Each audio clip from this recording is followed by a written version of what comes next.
authority, and you did find spiritual mentorship in Woody Gelman and also in Harvey Kurtzman. Can you talk about mentors? Yeah, how that shaped you? Sure. Let's see. Harvey Kurtzman was, for the most part, he was the creator of Mad Comics and of a comic book called Two-Fisted Tales in Frontline Combat, which were coming out during the Korean War. And they weren't like the John Wayne kind of comic books. Like, here's one for my Aunt Tilly throwing a grenade into a nest of Koreans. He was doing very historically based, very emotional short stories about how, this isn't Sergeant Rock and the Easy Company. This is a bunch of scared kids who are in a situation that's unlivable, literally. So I just was learning from looking at Harvey Kurtzman's work how he parsed the page. Movies had a D.W. Griffith who gave us almost fully the grammar of film, what a close-up is, what crosscuts are, what that language of telling a story is. Comics was much more incremental, and Harvey Kurtzman had distilled it into a very learnable, rational kind of panel breakdown on the page, thinking of a page a certain way. And I just sifted it from reading all the stories, and it became a useful template for all of my work after that. But eventually, I met him, we became friends, and I was very honored to be the friend of a genius.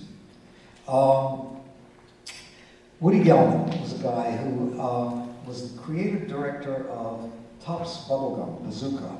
And at the age of 15 or 16, and my appetite to just have more and know more about this stuff, Topps Bubblegum used to have little cartoons on the back of baseball cards saying whatever, like Willie Mays hit 200 home runs in 30 days or whatever. And a little spot cartoon on the back. And he did some humor cards like Funny Valentines, Your Teeth Are Like Stars, you turn it over, they come out at night, with really great comics. And they were drawn by Jack Davis, who was one of the holy trinity of the original Mad Comics artists, who at that time couldn't have admired an artist more. So I figured I'll call a bubblegum company, because anybody else publishing, they would know what they had, but there's nothing lower than a bubblegum company. So I called up and magically got put through to the creative development department with this man, Woody Gelman was, and I was doing a little, very terrible fanzine at the time, printed in purple ink, called Blasé, because I thought that was a more sophisticated title than Mad when I was 14. And I told him I was doing this magazine, and he said, well, why don't you come out to lunch with me at Topps Bubblegum, and I'll swap you your magazine for a few Jack Davis originals. I was glad to do that one, and I went out to the depths of Brooklyn, a neighborhood which was then described in the history of Topps Bazooka Bubblegum as a neighborhood so dangerous that even Joey Gallo wouldn't go out there at night. So it was an amazing, surreal place to be out by Brooklyn.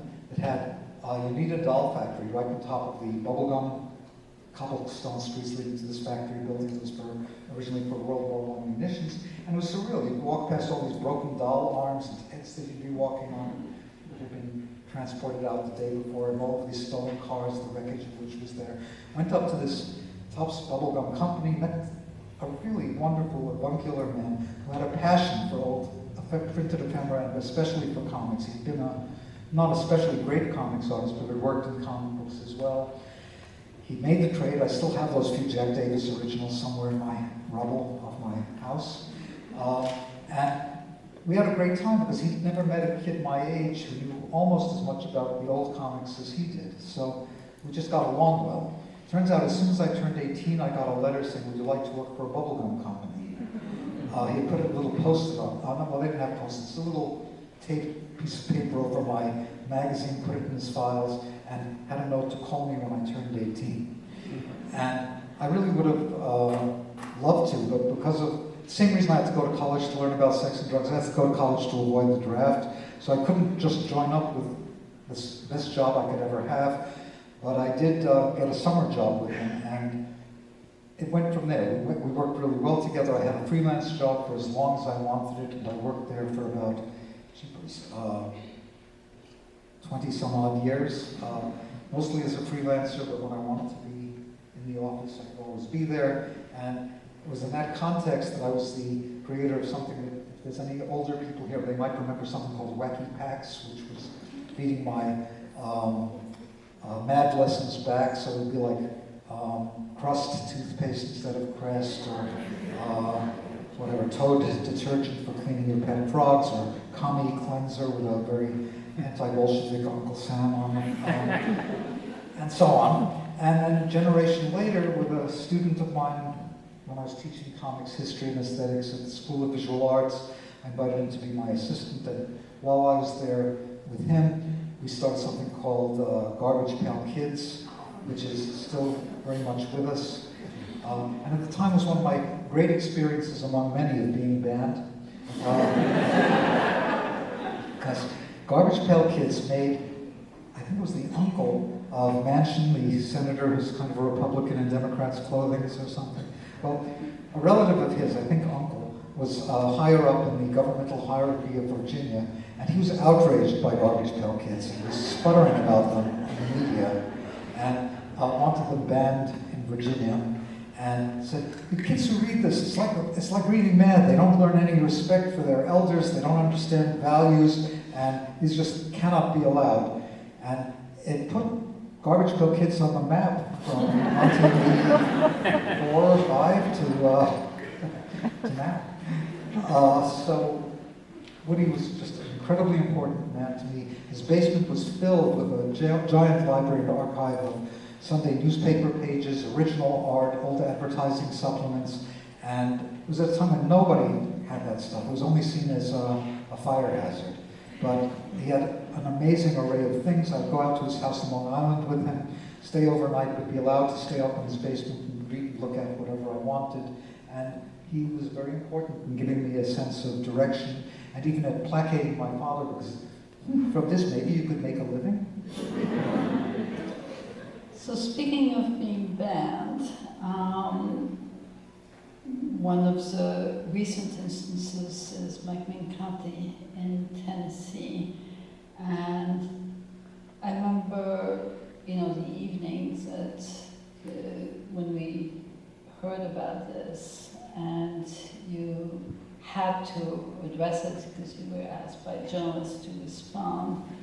But I remember, can you talk about the emotions that you felt, not about being banned per se, but about the pretext that they were using for banning your book? Sure. So I found out about it 20 minutes after the minutes for the meeting had been released and published. It turned out to have been 2 or 3 weeks after they'd already banned Mouse, but I just made it public, and something called the Tennessee Holler, kind of left-wing news disseminator in Tennessee, had the minutes and then gave the article, and I stayed up all night to read the back and forth transcript of the meeting, and I was surprised. That's a euphemism. You were hurt.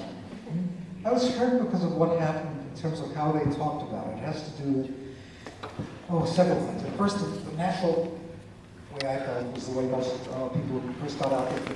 What, they're banning teaching the Holocaust now? What's their problem? But it wasn't exactly that. And I had to get over that notion while I was reading it. It was actually something else. So it turns out, because of a case that existed in the 80s somewhere in Long Island, a book being banned from libraries, and a student took it all the way up to the Supreme Court, where a split decision awarded him the right to have what he wanted to read, but they didn't make a definitive set of case laws. What they did was, they said, well, when banning a book, if it's because it's not age appropriate to a child and not letting it be available in a library easily, that was perfectly okay. So in the guise of protecting children, they focused on things that really did hurt me, which was in that Prisoner on the Hell Planet strip especially. They started saying there's a nude woman, there was nudity, a nude woman, and there was cursing, and therefore, open and shut case, those are the things that you could ban a book for: inappropriate language for children and sex.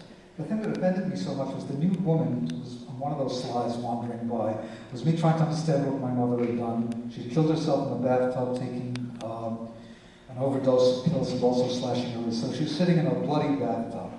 And when all of those memories that we talked about a few minutes ago came flooding back, it was that memory of her body in the bathtub being found right before I came home. My father found it, although I was supposed to if I'd been on time. And I drew it rather chastely, but there is a black dot of a nipple seen from the back of the woman in the bathtub. But to describe her as a nude woman rather than a naked corpse seemed genuinely hurtful and offensive, and so beside the point, but it was where they focused all their energy. Every once in a while, they blurt out something about how horrible it was to see hanged people and children being killed. Well, it's said that, yes, the book shows, Nazi killing babies, which actually love you to talk about what you showed and what you didn't show of that part of your father's story, and that simply having it in the book promotes, that was the word, promotes this violence. So can you talk about showing what you showed of, and what you purposely, because it's another reason why you were interested in doing this as a comic strip in your medium, which was far from obvious at the time when you took this on, was the controls that you would have over what is shown and what is not shown, and the abstraction of it in a comic. Okay, well, even though I found those horror comics in that garbage can, I didn't want to make some kind of grand guignol of seeing how bloody I could make it and how overwhelmingly scary I could make people over what happened, but I had to show it. There was no shying away from transmitting my father's story as best I could by visualizing it. But for instance, when he describes how he was in a bunker, a hiding place, and while he was in that hiding place, they rounded up a bunch of people to take them on trains away from the ghetto, and then Nazis would pick up a toddler, an infant, and smash them against the wall by their legs, and that would be the way they handled them and throw them into the train. I didn't want to draw that especially, but it turns out my father said that I didn't see because I was in the bunker, but people told me the next day. Therefore, I was able to show the motion. If you have the book ever and see those pages, there's the motion of somebody swinging something. Could be and you see a leg. It's like as if it was a bat or something, or a tennis racket. You don't see anything else, but you do see in the next panel blood, black blood dripping on the wall. So it's clear what happened, but I didn't have to make it as gory as possible to get the impact. And I think quite the contrary. Comics drawings, even when they're much more illustrative in style than mine, carry the information very viscerally. And I was able to restrain it by putting a speech balloon over the blood, with my father saying, I didn't see it directly, I heard about it the next morning. So it blotted out what would have been the gory part of the picture, for example. And then with the hanged Jews in the ghetto, which they left hanging these corpses for a week to discourage dealing in the black market, which would have meant trying to get enough food to survive. I showed the hanging, and my mother's father coming back shaken, having seen it, because these were people doing what the rest of the family did, was finding some hustle that could get enough food to keep living. But there what I did was I had these mice, and they all have more or less the same head, as you know if you've looked into the book. It's a miracle to me even that I was able to transmit who was who with so little in terms of visual cues for these mouse masks.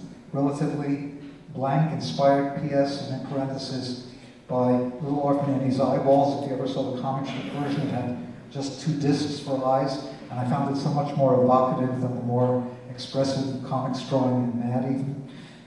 Just because you had to project onto that little bit of white paper in the oval what the expression was and who it was by very few signs. And it allowed them to be there, and below where they were hanging, in the row below, there's just the feet shown, and a little box giving a capsule version of who each of these people were. So they weren't anonymous mice. This one worked in this place, and my father knew this person for many years, and so on. So there was giving them personhood, even though it was just these relatively anonymous mice hanging. And there was a strategy throughout the book. There were certain things that just absolutely had to be shown.